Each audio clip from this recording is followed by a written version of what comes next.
Hello,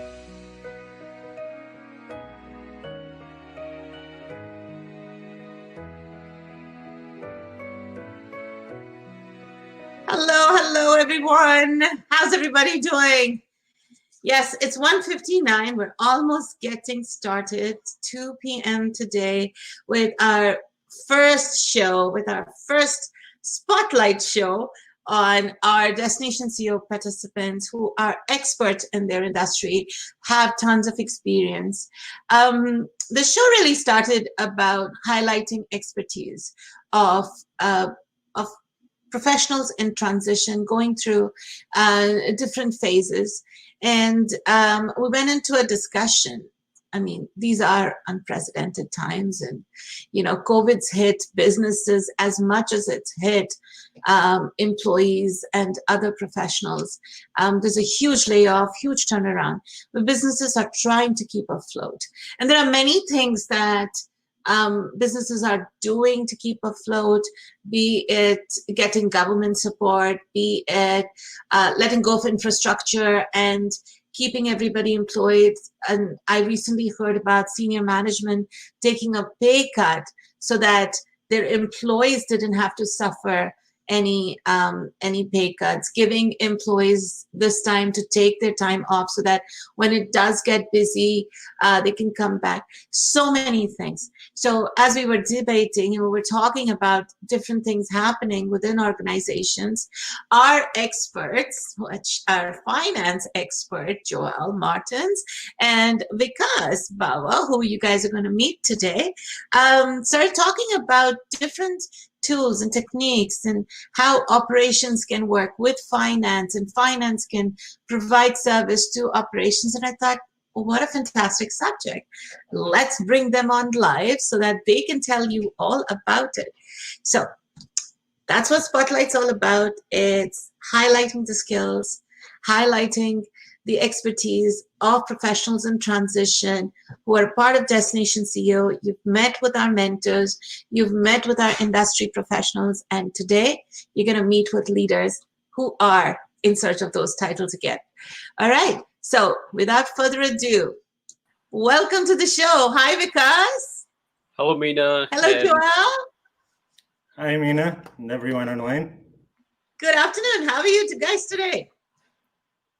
We are good, and we just want to thank everyone who are watching, our viewers, and thank you so much, Meena, for giving us this opportunity to have a roundtable discussion on very important topics today. Yeah, thank you, Meena. It's great to be here. It's great to share this platform with you and Vikas to discuss such a trendy topic, but so relevant today. Extremely relevant. Before we go into why we've gotten together today, let's talk a little bit about each of you. So we'll start with Vikas. Vikas, tell us a little bit about yourself. For sure. So my name is Vikas Bawa, and most recently I worked with the Canadian Tire Corporation. I worked there as an execution analyst. Our job was to collaborate with the different dispatch teams, distribution teams, carrier planners, and the other teams in the different warehouses across Canada. And our main goal was to serve our Canadian Tire stores across Canada. So we have a major achievement. We achieved 88% of on-time delivery results in the past year, and we're really proud of that. Before Canadian Tire, I worked in a financial institution where we helped the customers for their financial problems, and I got a really good experience in face-to-face customer service and solving problems right away for them instantly.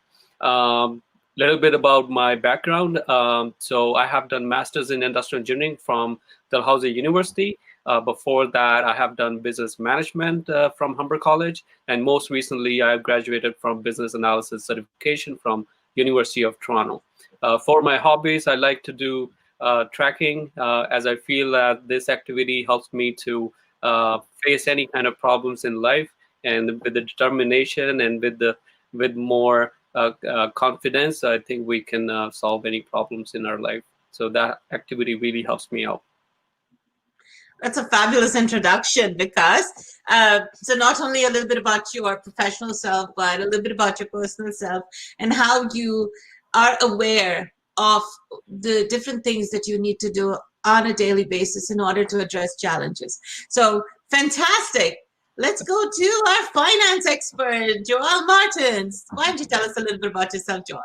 Of course. My name is Joel Martins. I'm a finance executive with 10 plus years experience across the consumer packaged goods industry and also the transportation industry. So I know we have a large audience. So consumer packaged goods, it just means that it's pretty much any item that requires a refill, like that is in a box, such as your cereal in the morning or your beverages or anything that you use on daily basis. So to be in finance, of course, I'm a numbers guy, but I do what I love the most about my job is really the opportunity that I have to partner with key stakeholders and basically not only provide them with the finance support that they need, but also to be able to have an input in setting a business strategy that really delivers results. So some of my key challenges, is obviously with key challenges comes achievements, go around managing the execution of a $38 million budget while leading business reviews and providing recommendations to close variances. I also revamped the sales network that delivered over $500,000 in cost savings. In pair with these, 3 million cases of wine and spirits were under my scope of responsibility while managing or leading the sales and operations planning. Also, obviously, modern finance calls for modern tools. So I'm really skilled at developing reporting tools from the scratch, making sure that the numbers are not only accurate, but more important than that, that the insights are provided to my teams, that we read and we understand the business drivers so that we can align again on the best strategy to make the business move forward. Full accounting cycle, financial consolidation, and reporting have also been under my responsibility. And again, a little on a personal note, not less important than this, I'm someone who loves traveling. Obviously not doing as much of that as I wanted. So I have another hobby, which is cooking, that allows me to actually travel through my kitchen, right? So that's amazing. And in parallel that, I'm a really fan of sports in general. So I spend my time doing that as well, just keeping active. And it's great for your mind. So, oh my God, wine and food. The only thing that's missing is chocolate, right? Of course. Thank you, Joel, for this wonderful introduction. And it's great to learn so much about you and all of the accomplishments you've had. And, when you're talking about tools, when you're talking about unprecedented times, I want to highlight the fact that for the past 2 years, you've been working a lot remotely. That's been primary what your work has been, and you've been managing teams from the comfort of your home, building these amazing tools, building these strategic partnerships and vendors. So I'm sure that our audience are going to learn a lot from each of you. Let's understand a little bit about this new norm. So what do you guys want us to educate us about what is this new norm? I like the fact that, you worked 2 years and you have that immediate experience. And at the same time, Vikas just upgraded his skill set as a business analyst. So he also has leading edge technology knowledge, and he's constantly upgrading himself with various certifications. And, so let's talk about what is your understanding of the new norm. For sure. So, as we all know, this pandemic have changed our daily lives so much. So businesses are not left alone. So you probably went to groceries and you find it out that there is no tissue papers anymore. There are no sanitizers. There are few Toilet paper, yes. papers and some vegetables. I went to one time to Walmart and there was no bread at all. So from that incident, I could tell that there is a problem in the supply chain because of the disruption that just happened, and the major part of that was the procurement from the suppliers. So just because of uncertainty in demand, the shelves were empty right away, and then suppliers had no idea how to fill them up back because they couldn't predict the demand of the products right away.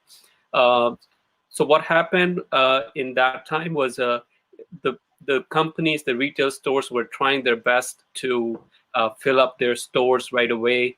Uh, but the problem was that just because of the low visibility in their supply chain, they couldn't find the exact points where the disruption happened, and so that they could find any alternatives or that they could find any other suppliers to fulfill their demand. So some companies have done a good job, and what they did was they invested in their supply chain mapping, which is I think is a new topic right now, and it's very hot topic, which provides you a visibility from the retailer consumer side to all the suppliers in the tires, and you go from the finished product to all the way to the raw material.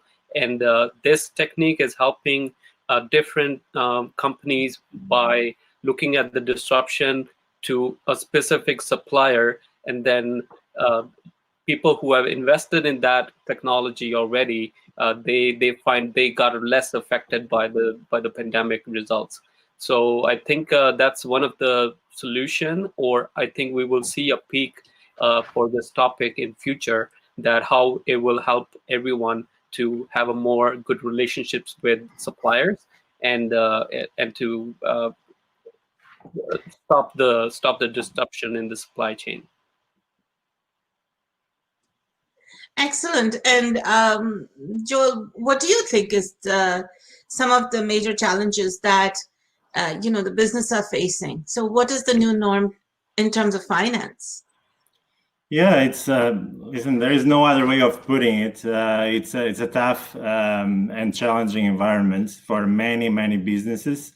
I was just honestly going through the Statistics Canada, and this will give a quick snapshot of what we are dealing with, even at macro level, right? So 32% of businesses with 5 or more employees reported declines in revenue of 20% or more in this quarter versus 2019, right?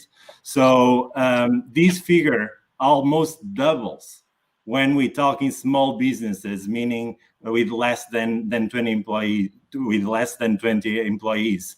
So this means that nearly 60% of those reported declines over 20%. So there is no other way to put it. Like, this is really unprecedented. This is something that it's here to stay. But one thing I know, which is there is no other way than adapt and also move forward with confidence, right? So we are in Toronto, and I know that baseball is one of our greatest sports in here. So I just would like to take these as reference to something that I really can relate with, which is we all know that you can't steal second base if you keep our foot on first, right? So these I think it helps us being confident about our business, and more important than that, be ready. And be ready means really doing things that probably we never looked into, or if we did, we look it into much more into detail, or even from a different perspective. Across my experience, obviously, well, it's not a surprise that we do have challenges sometimes on beating plans. So it's my role to make things smoother and make sure that we are all aligned to not only identify those gaps, but find opportunities to close those gaps, right? So throughout my career, I always find that the saving areas really lied into the communications, for example, and that side of the business, for example, these days where offices are not being used for many companies, that can represent good amount of savings, because now you can talk to your service provider and reassess the from and to calls to the head office, right? So no one is in there, everyone is working from home. So it's just, that can be a source of savings right there, right? Another one is the IT help desk, right? So there is escalation, there is resolution needed. If business is down with channels coming up, like with a lot of uncertainty when they will be right back up, this is also something that should be reassessed. Is that the off and peak times are all the same, or now because of this environment is different, as Vikas was saying, the e-commerce is coming up like never, right? So with that happening, these requirements that we had until now, are those the same? Do we need to put more workforce or decrease workforce? Also, all those partnerships that stakeholders built up throughout all these years before pandemic, these are need to be proven as valuable now. So most of the times it's really about sitting with those partners. I like to look at, for sure, all our business stakeholders are, first of all, partners. So in a pandemic environment, more than ever, they should be willing to sit with you and understand where they can cut on costs so that you can be sustainable and move forward, right? Indirect spend as well. It's something that is it's a very good idea to look into. And also with that, still around the partnering with third parties, obviously comes in the banking with the fees that they charge to the companies. So again, banking is always the key partner for any organization. So they more than anyone, and the financial advisors, the third parties that they interact with, they should be there for you, and you should be there obviously to say what you would like to happen, and they should be there to also to guide you towards the strategy that is better to put in place in order to execute it. And not less important, obviously, we live in Canada. This is a great country that supports, that has been very, very supportive, again, like never before, towards small businesses and every organization in general. So I just feel this is the opportunity really to, and I hate using these words, but take advantage of those funds. And take advantage is really putting inside the company and see where you can allocate those funds in terms of cash flow to make things not stop, to make operations still be strong while being financially sustainable. That's always the finance mindset that we are fully aligned with the rest of the our partners in the organization. Sorry. I spoke the numbers guy.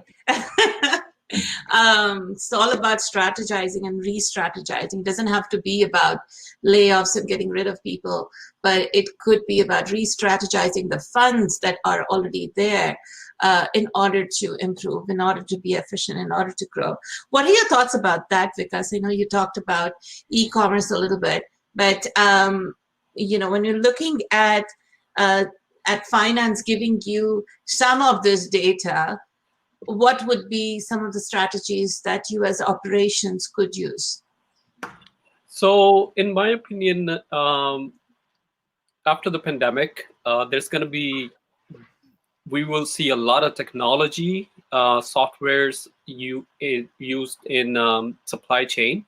The reason being that because of the disruption and to secure the products from the suppliers, and to be safe and for the future, to have a low risk in the future if we ever face any other crisis. And all this will happen. I think finance will play an important role because all the data that we are going to generate for all the inventories or the productions, finance will help us to take very good decisions. All the decisions going to help any industry to generate more revenue. So we will see a lot of softwares in the future, and which will be having a lot of analytics reports and the disruption and the alternative options, and all that will give a big picture to all the decision makers, where finance and all the money part, finance people will see which decision to make based on the data. So that all data will come out from the technology that we will see in the future.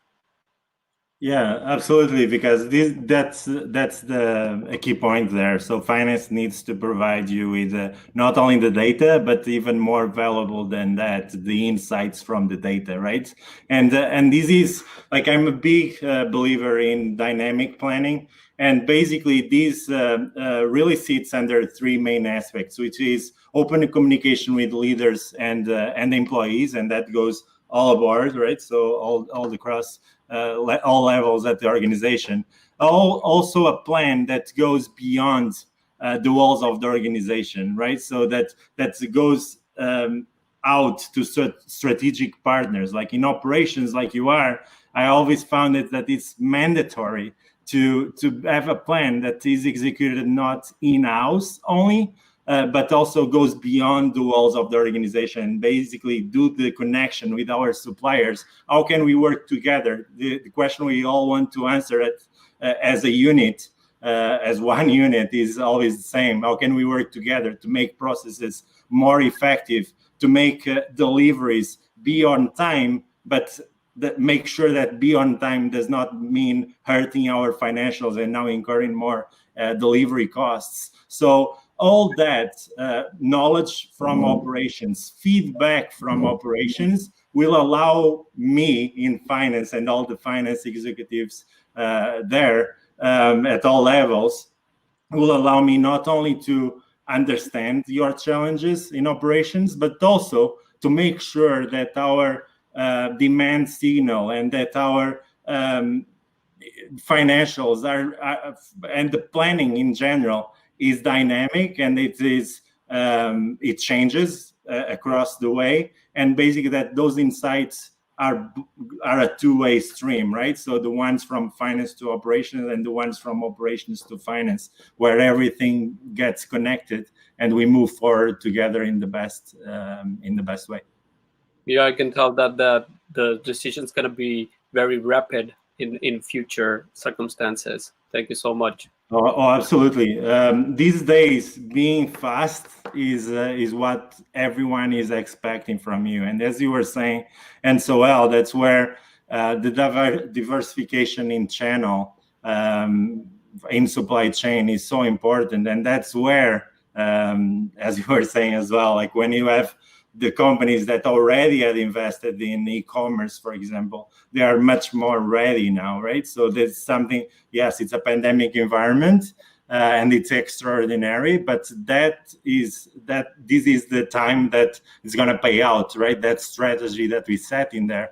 Obviously, awareness increases. I know, like from stats, now everyone buys like on e-commerce. So the ratio between e-commerce and the other channels really increased dramatically, right? So this is the opportunity, and guess who's going to be more ready to take that opportunity is obviously the ones that plan for it, right?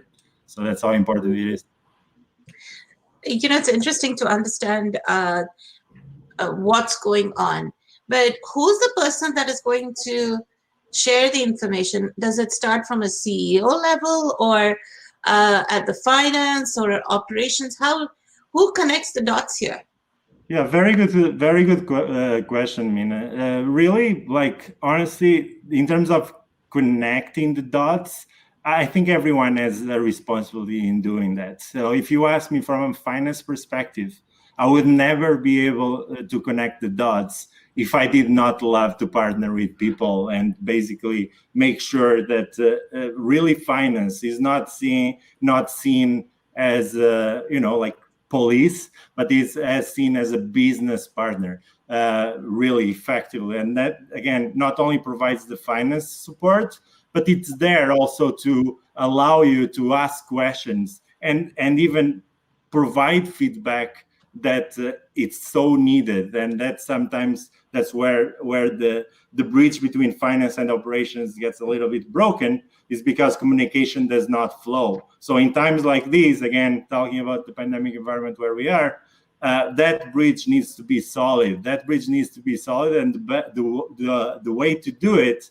is really by having key stakeholders like Vikas in operations that think of finance and act as finance is the business business partner that is there not only to provide data, but also to share ideas and to address challenges as a team. Because when we set a plan together, it's the organization plan, right? It's not finance plan, it's not operations plan, it's the organization. It's one. There is no two, it's one. So that's where the alignment between finance and operations, and I know you're going to dig into it briefly, comes as crucial for the success of any organization.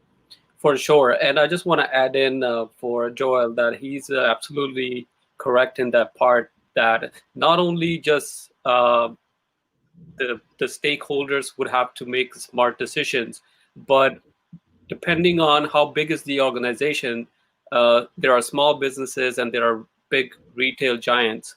So for big retail organizations, I would say just because they have so many assets and like warehouses, distribution centers, and so many assets all around in the country, they would have to work individually to optimize their own facility.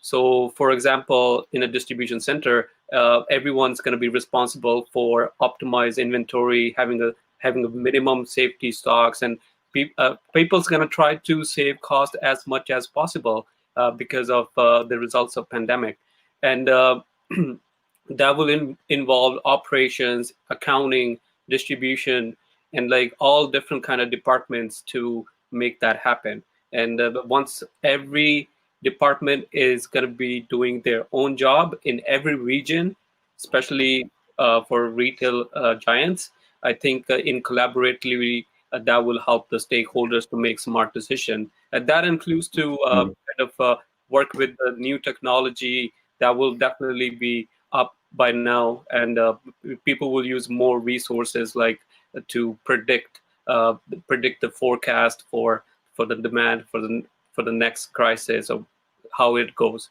So I think you're totally on the point, because and if you allow me, like the investment in tools it should already be there once we are in this situation. Basically, again, we pay the price for being late, right? So this is the opportunity to streamline processes. This is the opportunity to connect even at a deeper level with operations. And in my modest opinion, I feel that actually the CFO position really evolved over time. That this approach of no, CFOs must be offered a seat amongst the executive team. If you look probably 15 years ago, this would not be the case. This has changed dramatically, and this is where I tell you, like, I love my job, really, for that opportunity. So again, the insight that is gathered through CPM software or any other like ERP software, it's important.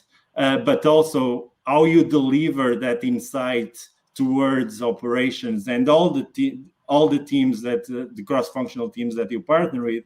That's where the added value comes in, right? So that's exactly where you're going to be able. That's the difference between clicking on send in Outlook and convert that report into valuable action items for everyone across the organization. So that's where the fun should begin for every CFO or anyone in finance, really.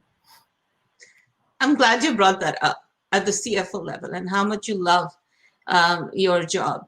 Let's, you guys talked about communications and the importance of communications and the transparency of communications. So I do want to talk a little bit about it before we close it with tips from both of you. We're talking about communication at the C-suite level. Obviously, the chief executive officer, the chief operations officer, and the chief finance officer, and the HR. They're all talking about the different aspects that are happening. How does that information flow, and what are some of the things that can be shared with the entire team? So I know that because you mentioned you worked for Canadian Tire, and you brought up their e-commerce, right, by 88%. You were a part of a team that did that, right? But at what level do you focus in and say, okay, we've got the message, now we need to action? So let's talk about that communication strategy just for a second or so. For sure. So I'm going to say that we're talking about the pandemic results crisis and what's going to be happening in future. I think you are right. The communication is going to play a major role in the future. If I talk about in a retail organization, so they're going to have a really good communication with the suppliers, because this pandemic showed us that how the disruption can happen, and people who have never invested in a supplier relationship or having a KPIs for measuring suppliers' efficiencies, those companies got suffered more than any other companies.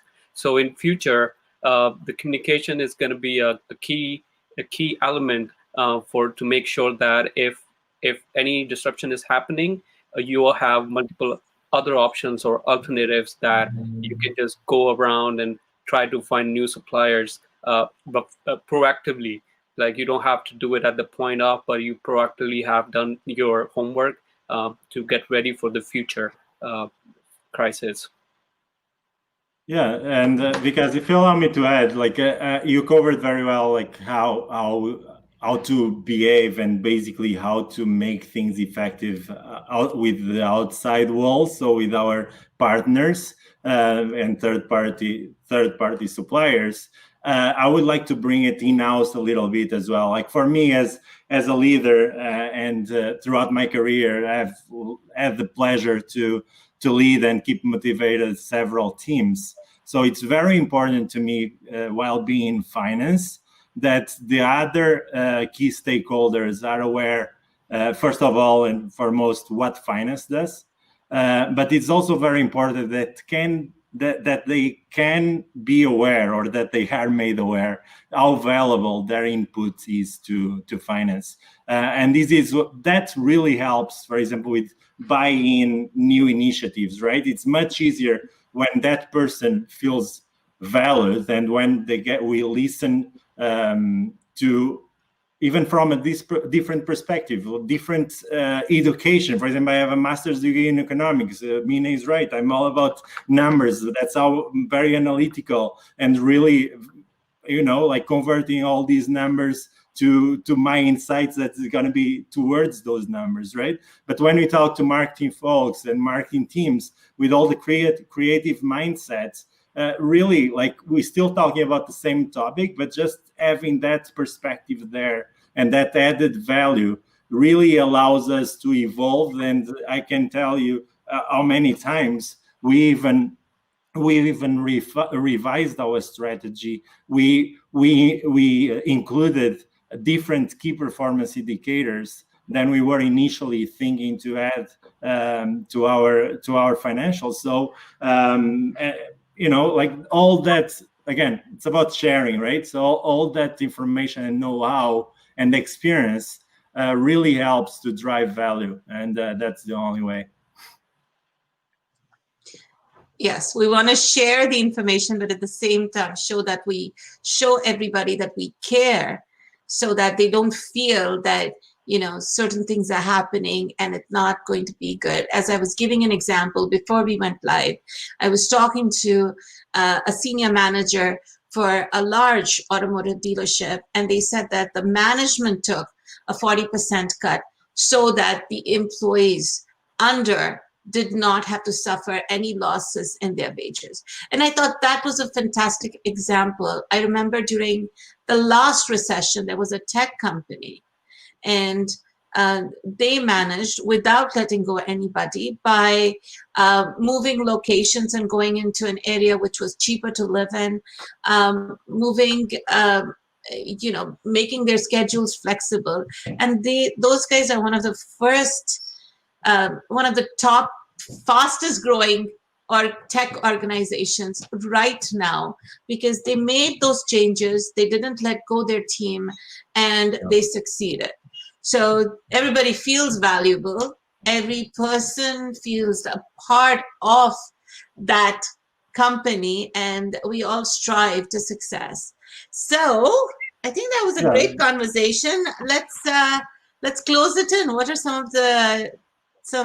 maybe 3 tips that each of you want to give for organizations that are currently facing these situations and want to, streamline some of their strategies? I can start. So thinking about how to make things more effective, how to implement cost savings, really look into areas where probably you have never looked before. Think about the offices being closed, what you can save in there. Also think how make processes more efficient so that you can react faster to the immediate demand that you have from your consumers like never before, right? So number 3, partner with your key stakeholders, not in a way that you are there to request what they need to do, but that you are there to work together towards make things move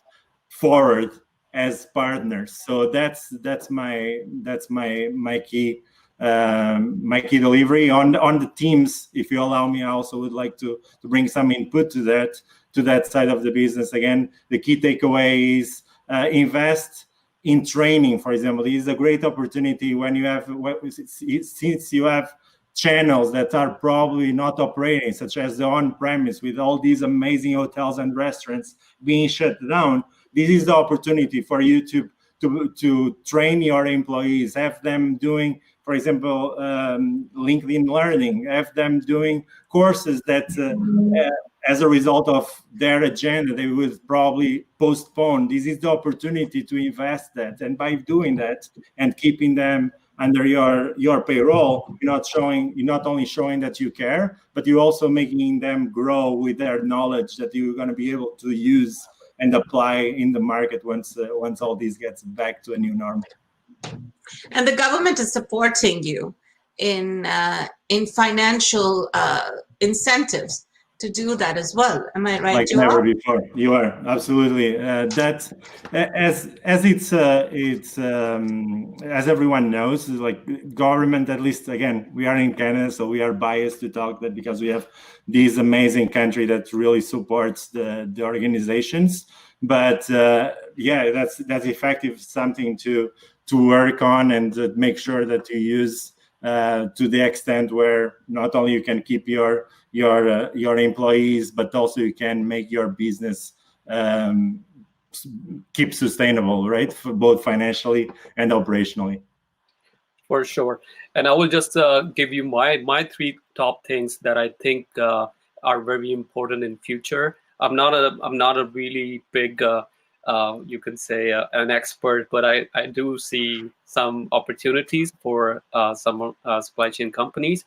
For me, I think all the retail stores, whether it's a big chains or the small ones, they need a robust web presence after this crisis. I think companies who will have that presence online, who can be really creative about going forward, how to deliver products to to the customers, I think they're going to win the game. And they need to be really creative. For example, we might see a less footprints in the warehouses, or sorry, in the stores. So that just because of this, I think it's also an opportunity for the companies, because as they become creative, they realize that they can also save cost at this point. Yeah. So less footprints, but we will see more last mile deliveries a lot from the companies. They might turn their warehouses into just like a distribution centers. So not necessarily if you're getting your product within time. For example, Amazon is providing 1 day, 2 day, 3 day options based on the money you pay. I think then people don't really need to spend their gas and go to a retail shop, be in a lineup, and then try to get the same stuff that they can get it in a day. So this is also an opportunity in e-commerce side where companies need to be more creative, and they need to be more, have a robust web presence. Secondly, I think the supplier relationships are going to be really important in future, because of the pandemic. We see that the disruption happened, and companies who were not ready for those demands, they got suffered badly. So in future, it's going to be the communication between suppliers, and it's going to be supply chain mapping. They need to maybe invest more money on it, and they need to make a rapid decisions instead of waiting for a long time for stakeholders to see a big picture, see the analytics and all that, and give you those numbers that okay, we can make this decision now. But I think in future that's going to change. We will have no option but to make rapid decisions, and that will happen with the collaboration with the our suppliers. So also companies need to do check their efficiencies as well. So make some KPIs, work closely with your suppliers, so that if there is any inventory disruption in future, you have your alternatives ready all the time. And the third one, I would say, it's going to be the visibility. Supply chain companies with the better visibility, they're gonna be doing fine in future, and that's why it's very important for them to invest money in the technology. Visibility can give an opportunity to the company to run some simulations beforehand, and run some scenarios like a pandemic crisis, like what will happen if any disruption comes around, how we will handle it. So visibility is going to be a really important part. It can always give more option to the retail organization to go for alternatives. They don't have to have just a number of suppliers. Maybe we will see some change where there is an open network for suppliers, and whoever can make a better bid, and they can provide the suppliers. But visibility is very important. The companies are not realizing right now, but they will see that the companies who are well prepared with the visibility from the raw material to the finished goods, they're going to do better in the future. So those are my 3 takeaways. Amazing. That was excellent. I guess visibility, you meant marketing as well, right? Absolutely. Sorry, Joel, you were saying something? Yeah, I was just saying, really history has been shaping the future. I think this is the time where really it's more, the motto is really live in the moment to shape the future. So that will help you as an organization to move as a whole, and making sure that everyone is aligned towards the same objective, which is being sustainable and do the best for the amazing workforce that has been working hand on hand with you. Absolutely fantastic. Well, guys, this was it was very insightful, I have to admit.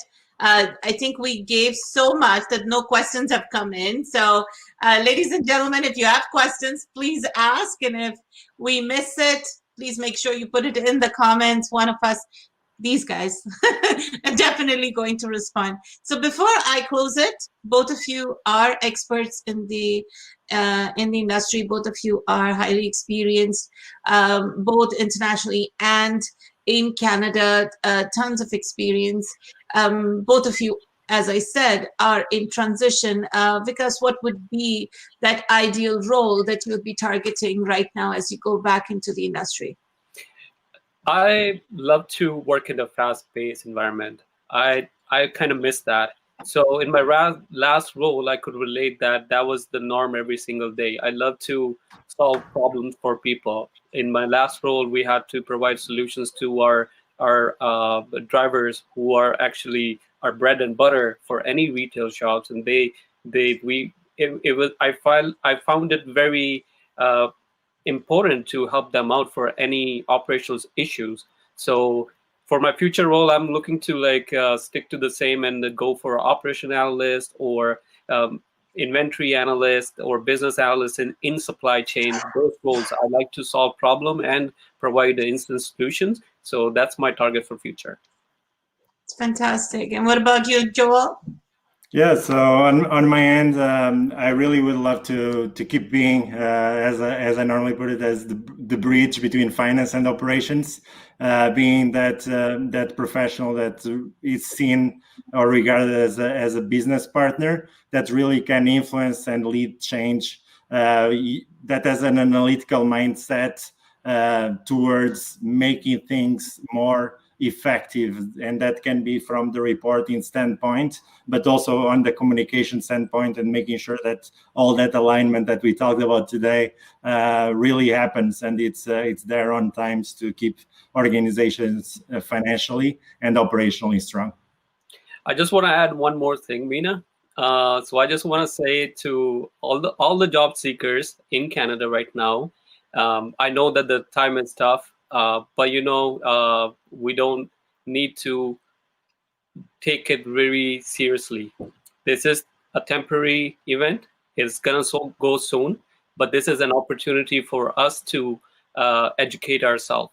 So whichever area you are in, if you're a developer, if you're an analyst, if you're a doctor or a nurse, I mean, those are having jobs, but for people who got affected by their jobs. But so my suggestion for them is to keep educating yourself, keep reading, keep reading the blogs, articles, whatever you find to keep you updated, because that information is it's very vital information that not even companies are aware about those trends or what is happening. So keep educating yourself, because those skills gonna come out when you're gonna give an interview. You're gonna mention those things, what you have recently read. So that's my tip to all the job seekers. So keep educating yourself, guys. That's all. To that extent, because now, like I would really say one keyword, 1 second here, the keyword is adapt and adjust and adapt to the current environment with confidence, which means invest in yourself, knowing that it's your responsibility to make things move forward. So all the training, for sure, being aware of who you are and how good you are, more importantly. So that will help you land in your dream job for sure. There you have it, our first spotlight on our Destination CEO talent pool. So employers out there looking to hire this talent, you know where to find them. Their profile links will be in the comment section. I do hope that that you reach out. Also, if you're out there, you are part of the Destination CEO tribe, please share this video and let everybody hear and support this initiative. Once again, this is Meena Dalwani from Destination CEO. This was my first spotlight with my participants. Love them all dearly. We'll be doing this on a weekly basis at 2 p.m. Eastern Standard Time. And you are going to meet with a lot more talented people from Destination CEO who are just in transition at this point. I do hope that you join in. And a treat for everybody out there, if you are currently job seeking, if you are currently looking to hire, a great opportunity for you to partner with Destination CEO. Tomorrow, which is Saturday, July 11th, we are having our speed mentoring / networking event from 12 to 2 p.m. Eastern Standard Time. Please make sure if you are job seeking or you're looking to hire that you reach out, that you register for the event. We have a lot of seats open, so we'd love to have you. We have more than a dozen industry professionals that are volunteering their time to give back to the community. So I highly encourage you, if you are in either of them, you either want to hire or you want guidance from industry leaders, please come together. Let's do this together. Let's give back. And thank you, guys. Thank you once again. Thank you, Mina. Joel and Vikas for setting the bar high. It was really great appreciate experience. It was great to be here. Thank you for everyone that is watching out there as well. Exactly. Thank you, viewers. It's a great opportunity for everyone. We love to network with